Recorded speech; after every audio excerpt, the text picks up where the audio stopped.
Hello everyone, in this video I'll be showing you an Oath of the Crown Paladin build guide in Baldur's Gate 3. This is a part of the patch 8 stress test, and I love what I see with this Oath of the Crown. It's kind of blurring the lines between the cleric and the paladin. With this subclass, you get the ability to protect your teammates, taking the damage that they would take instead. You're also got a bit of healing, you get spiritual weapon, and as well, spiritual guardians. Such a cool subclass, and I can't wait to break this all down for you guys. So the first level that we get here is the Righteous Clarity. So this is at level 1. You can target yourself or an ally to additionally grant the target proficiency bonus to their attack rolls. So this is going to be a +4 to an attack roll for your team, which is really nice, especially if you got someone like with a great weapon master, and you can apply this to them so they're less likely to miss their attacks. Super useful. You also get the Oath of the Crown tenets as well. So upholding civilization and order, loyalty, your word is your bond. Without loyalty, oaths and laws are meaningless. Responsibility, deal with the consequences of your actions and fulfill your duties and obligations. For our ability scores, it's smart to build around strength, but we can also build around dexterity, especially early game, as you may not find that great of heavy armor. And the Valor Alluve weapon here is actually a really good weapon to use early game, which can be a dexterity based weapon. So we can go with a stat spread of something like, we can go 16 strength, 10 dexterity, 14 constitution, and 16 charisma. However, we can also switch this around and put our points out of strength into our dexterity if you want. Now, two-handed weapons I typically prefer, but you can go with dexterity. And then on top of this, if you want to really buff yourself up, you can use a strength potion, go with the Baldur and Giant Slayer. But I'm going to show you the dexterity base build. You can swap this out for strength depending on the weapon that you want. But having a higher dexterity means a higher armor class. As well, it also means that you're going to have a higher initiative. So initiative and armor class are the two big things that we're going to be focusing on here. But I'll show you the full build guide as well as gear and a bit of combat. So at level 2 here, we get ourselves the Divine Smite. This is the best thing from the Paladin. Makes us very strong. For our fighting style, defense typically is the best choice to go with here. However, you can add in Great Weapon Master, as if you're going to use a heavy weapon or a two-handed weapon, this can really buff up your damage. But defense for the +1 armor class typically means it's going to be more survivability, especially early game. This can be very impactful. Now, we always want to have the command spell, but a bit later on, we do get the ability to get this as a channel oath spell. So I'd recommend just taking the smites as well as bless, or you can also just grab cure wounds if you'd like. The most important spell is going to be our divine smite, always. Now, level 2, we get our divine health. You can't be diseased, but we get 2 of the very important abilities that we get here. So we get to turn the tide. So this adds a 1d6 plus our charisma modifier heal, shout out, and heal all nearby allies and non-enemy creatures. Pretty useful. I'll show off what this ends up looking like. This uses our channel oath charge. We also get the champion challenge. Come at me, bruh. So channels the enemies around you, compelling them to attack only you. Any attacks made against other targets will have disadvantage. That's pretty effective. And again here, this is where we get the command as well as a compelled dual channel oath spell, so it takes it out of our spell list here, so we can throw in something like our cure wounds. Now, as we continue to level up, our channel oath spells are actually very strong, which you'll see. So at level 4 here, we get another lay hands charge, and we get another choice in spell. You can just take Divine Favor. And for our ability score improvement, strength is good, dexterity, it's either you're going to increase your weapon attack damage or weapon attack rolls, or your charisma for better spell casting. I would actually recommend going with higher charisma. There's also a weapon you can get a little later on that will use charisma for your attack rolls, and also Jahara's Blade will also use your ability, your spell casting ability modifier for attack rolls. Now, once we get to level 5, nice power spike, we get the extra attack here, and we get ourselves Spiritual Weapon, which is a summon, and this gives us a nice use for our bonus action, be able to summon this in. It takes aggro away from your team, and if you use the Maul, only use the Maul, by the way, because the Maul can daze a target, making your command and hold person land much more highly likely. So we also got ourselves Warding Bond, and we get level 2 spells at this level, so we can add in our Branding Smite, which can prevent targets from turning invisible. 8 is also nice too, but I'd rather have that on a high level caster for the maximum amount of health. Magic Weapon, I guess, or Lesser Restoration can also work. Now at level 6, we get the subclass, or we get the class feature Aura Protection, which adds our charisma modifier to saving throws. Really useful. This is going to keep your team alive from spells, and eventually we'll get a +6 to that, which is very, very effective. So I guess that works for spells again. Divine Smite's going to be our bread and butter. We're going to want to use that often. At level 7, we get ourselves another level 2 spell slot, but we get the subclass feature Divine Allegiance. When an ally within 1.5 meters of you takes damage, you can use your reaction to magically substitute your health for theirs and take the damage instead of them, making us a very nice protector, and again, blurring the lines from cleric to paladin, because this is a protector version of like a cleric. And we get to take another spell here. Again, we got everything that we want. At level 8, we give ourselves another choice in spell, and we get another feat, which I would recommend maxing out charisma here. This is just going to be probably our best bet as far as choices go. At level 9, we get our ever powerful spirit guardians. So we apply this to ourselves, and we can set up radiant damage. This becomes very good. And we also get the Warden of Vitality, and we get to choose some spells from the level 3 list with Revivify. We also get the Blinding Smite, which can potentially blind your target, which is really nice. However, this uses our bonus action. We get like Heroism. You can go with like Remove Curse or Daylight or Crusader's Mantle.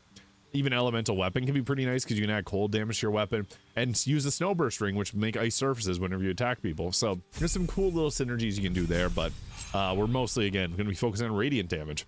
So we get Lay Hands Charges and Aura of Courage. You cannot be frightened. And for our spells, again, take whatever one you want here. We got pretty much everything that we already want from the Paladin. But at level 11, this is the big thing we're waiting for. Improved Divine Smite. Melee attacks deal an additional 1d8 of radiant damage. So we're now infusing our attacks with more damage. This is pretty powerful.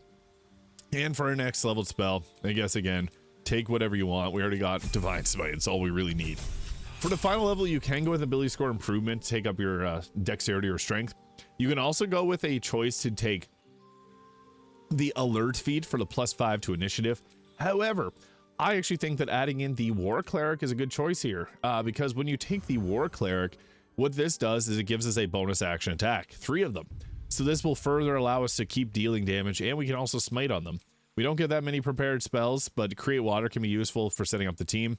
But even Healing Word can be okay as a bonus action. You really need that 1d8 heal. Sanctuary is also another good one you can go with. It really help. Actually, Sanctuary is probably the best choice here to fit the theming of the Oath of the Crown, the Protector, Paladin.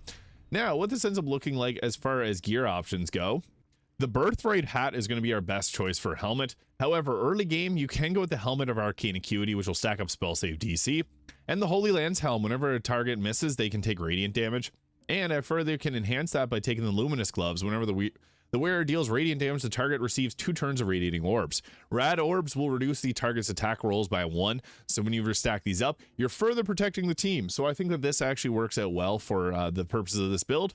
Cloak of Protection for the better armor class. I got the Armor Persistence here. However, you can get the Luminous Armor early game, which will stack up further radiating orbs. This is just a late game choice that's going to be very powerful defensively, but the Luminous Armor is going to be your best choice, and a good reason to choose Dexterity because it's medium armor, so you can add your dexterity modifier to the armor class. Helldusk armor works well too late game. Even the Armor of Agility, if you build around dexterity, you can see here it gives us a 27 armor class and allows us to sneak. So that's entirely up to you how you want to build out and go around that. But Luminous Gloves being very powerful. The Evasive Shoes are also nice too. You can add in something like the Gloves of the Belligerent Skies and the Boots of the Stormy Clamor here, stacking reverberation stacks, which can also be nice. I also like the Band of the Mystic Scoundrel, so after we do an attack, we can actually land Command as a bonus action, being very, very strong. And we also got ourselves the Ring of Protection here as well, giving us a +1 armor class, and the Amulet of Greater Health for better survivability. I went with Fowler Alou for an early game sword. This is just by and far one of the best choices that we got. However, as we continue to level up, the Defender Flail can give you a +1 armor class, taken up to 28. We can also go with something like, we can go with the Shar Spear of Evening if you went with a, it doesn't really fit thematically, but this is strong. If you went with the Evil Shadowheart road, with this, you can create darkness, hide out in it, and you don't get blinded, and then you come out and Divine Smite people. Sword of Chaos is also great because you can give yourself additional health with your attacks. Even like the Sword of Life Stealing can be pretty useful, or the Sacred Star. With this weapon, it'll inflict radiating orbs on the target, so this can further enhance your ability to set up a lot of damage. But if you really want to go maximum damage, the choice would be the going with the Baldur and Giant Slayer. So that is a really strong weapon that we could go with if we want to maximize. If we maximize our strength, that would be the way to go. So we're going to go with this weapon here for the radiating orbs, and I'll show you what this looks like in combat. So to set up ahead of time, you can place in your spiritual weapon, and again, you want to use the Maul because that can help you with setting up better damage options. And we can also go with the concentration before combat, but we also want to make sure we have our aura protection up. This will give us that +6 to armor class, or to saving throws, which will keep everybody alive so much longer. Now, in addition to this, we can also start off with throwing up Spirit Guardians, and this is just going to be nice because we can stack Radiating Orbs by using this, so it's a pretty effective choice. And then I'll put haste on my character here and show off combat. So to get things started off, we could go with a Divine Smite, but I'm just going to go with just a regular old weapon attack here to get things started off. And then we'll get into setting up as much Radiating Orbs as possible because we're a defender. That's what this class is all about. And our Spirit Guardians made him explode. So we are first going to move around and try to set up as much as we can with Spirit Guardians because you can see here it's going to add Radiating Orbs to every target that gets hit with that. So it's ideal that we're able to continually stack this up on as many targets as possible. And if we don't get, we got opportunity attacks there, so that's fine. What we'll do then is we're just going to go ahead with Divine Smite. So that's going to be our main weapon damage attack. We're just going to go with the level 1 version of this here, which will hopefully take this target out. And it did. Nice. We were further and didn't stack Radiating Orbs there, but we'll run over here and see if we can stack them on this target here. Perfect. And then we'll move our way down to here. Now they all got Radiating Orbs.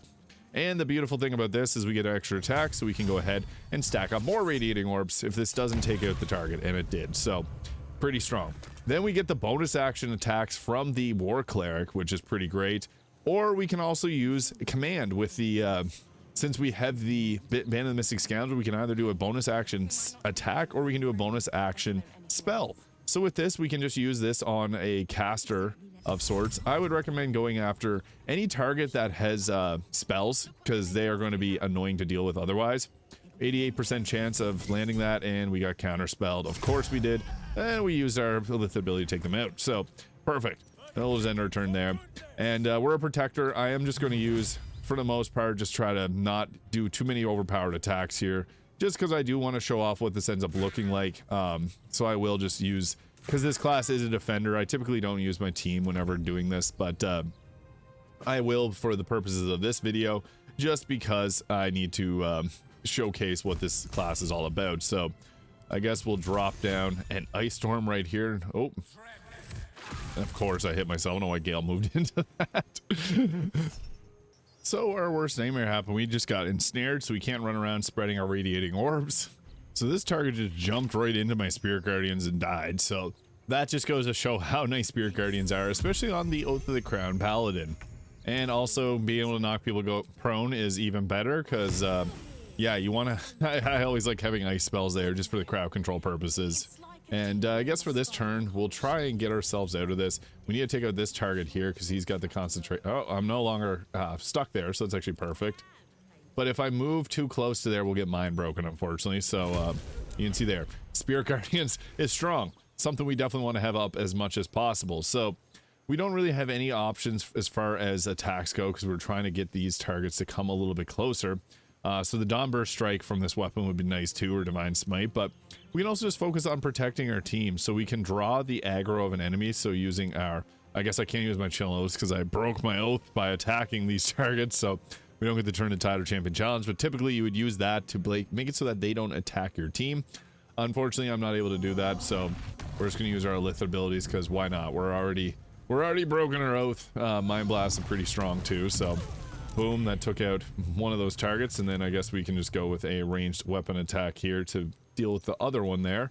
But we want to make them come close to our Spirit Guardians because that's going to take them out. So I set up Spike Growth in this area as well as Ice too, just for the crowd control, because typically you want to have as much crowd control as possible to deal with this. So that is the point of having that all set up there, and we'll just continue to peck away at them with the bow there.